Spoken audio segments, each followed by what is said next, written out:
من امروز از خدمات سازمانی دولتی مرزبانی اومدم. این نموداری که میبینی میزان مهاجرت غیر قانونی ثبت شده تو کشور در به در ماست. آدم رفت سپس این بدترین رئیس جمهور تاریخ کشور ما که قدرت رو دست گرفتی پایدین پوفیوزو میگم. تازه با این تفاصیل که این نمودار خیلی قدیمی و مال ماهای گذشته است. اگه میخواین این موضوع رو بدونید یه نگاه به اون فلش رو مانیتور بکنید. این زناتی گوشه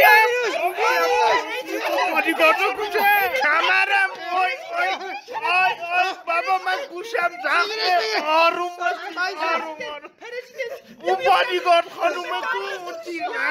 اون تیر نخوره اون فرسته منه بابا یه دقیقه وایسید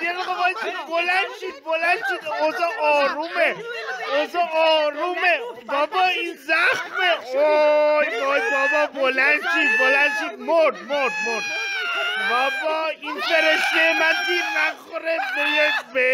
بیاید آروم بگیرید آروم باشید بلند شید بابا بلند شید خفه شدم نفسم بالا نمیاد یارو منو نکش شما منو میکشید بابا دارم خفه میشم آروم باشید ببینید آروم باشید بلند شید دارم خفه میشم نفسم بالا نمیاد بابا اون تابلو اسم من بود نندازه بیشرم منو بگیرید یا الله بذار شعارمو بدم من بایده من رای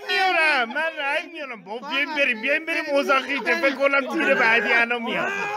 همه جام گرفته